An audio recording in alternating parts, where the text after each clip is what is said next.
Hi, so in this video, I'm going to talk about how to draw your own heating curve and cooling curve with all the labels. So I'm not going to use the color pen because I figure out students that probably messed up when they drawing. So that's just use pencil. I'm using red pen. So for heating curve, this is the heating curve.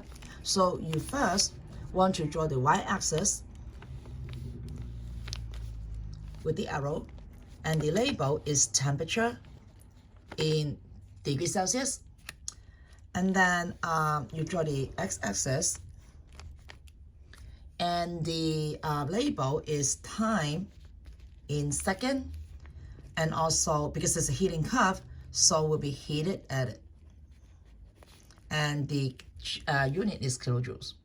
Okay, so there are three properties for heating curve and three properties for cooling curve. So let's talk about the properties of heating curve. There are three of them. So I'm going to write it on right here. So the first one is on the heating curve, temperature is decreasing, so it's going up. Number two, in terms of states of matter, you will go from solid to liquid to gas. And number three, because heat is added, so that's why it is endothermic. So these are the three properties. Okay. Then now we can start to draw the graph. So because it's heating, the temperature is going up, your starting point must be on the lower of the y-axis. It's a low temperature. So I'm going to put a dot right here, and then I'm going to draw three slants. Okay, start three slants. So I'm going to do it is draw it like this way, one of them, and then I move a little bit to the right, put a point on it, and then I'm going to draw the second line, which is like parallel to this one. So I put it right here, and then move a little bit to the right, and then I'm going to draw the last one, and then the last one, draw the arrow because the temperature is still going up. So these three slants represent the three states of matter respectively, solid, liquid, and gas. So these three states of matter should be in the order of solid, liquid, and gas. And the next thing is we're going to connect those. This connecting will make this, the horizontal line has the state of matter with solid and liquid. So S plus L. And this one will be L plus G. So it's better for you to follow the order. So don't write L plus S. So follow the order S first, L next. Okay, then you will not make any mistake. So these are the state of matter. And then you can ask like what happened to the particles in those temperature. So what happened when the particles are in solid, liquid, gas, which is the slant, the particles, they are warming up.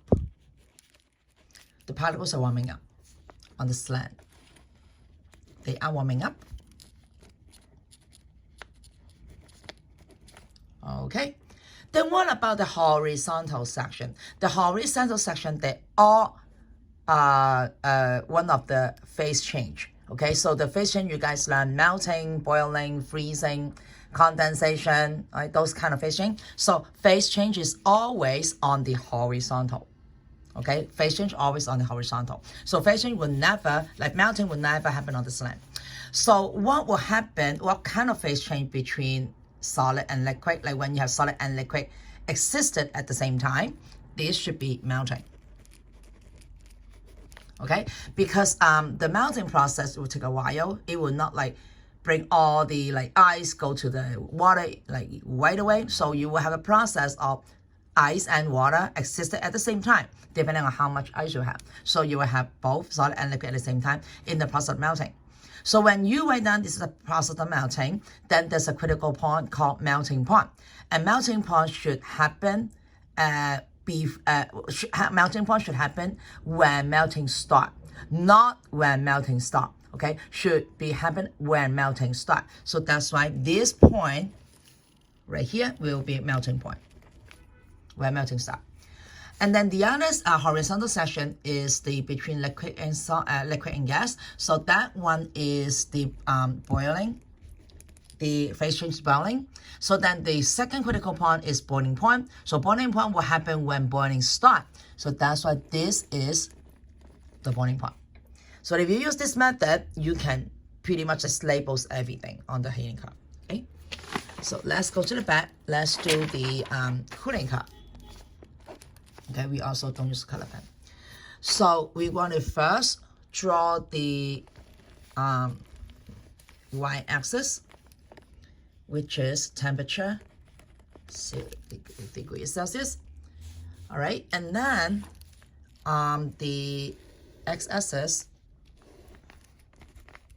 with the time in the second, and also this is a cooling curve. So heated removal is the X label, and the unit is kilojoule. Okay, so you also need to write down the 3 properties of the cooling curve. So I'm going to write it on the top right corner. So number 1, temperature for cooling curve should going down, decreasing. Number 2, the state of matter should be from gas to liquid to solid. And number 3, because heat is removed, so that's why it is exothermic. Okay. Now we can start to draw the graph. So because temperature is keep going down, we must start the point on the top, on the y-axis. So I'm going to put the point right here. I'm going to also draw the line like going down, right? Because temperature going down. So I'm going to draw one slant like that way. And then I move to the right a little bit, put the point right here. I'm going to draw a second slant. And then I move a little bit to the right, put a point on here. And I'm going to draw the slant. And then I put the arrow on the last one. Okay. So this is the state of matter in the process of gas, liquid, and solid. So gas, liquid, and solid. And then we're going to make the first section right here. So this is have the state of matter with the gas and liquid at G plus L. And this one will be having L plus solid. Liquid plus solid, right? And then what happened to the particles near the slant area? So they are not warming up, but they are cooling down. They are cooling down. The temperature is going down.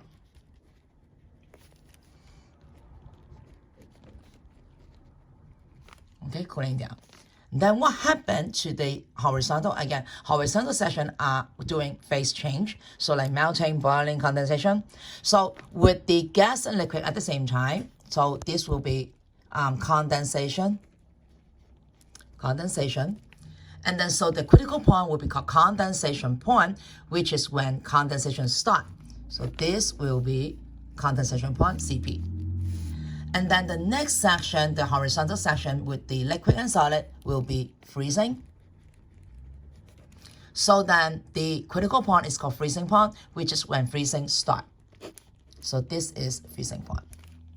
So in this case, you're able to draw both curves without memorizing, and you will get the right answer.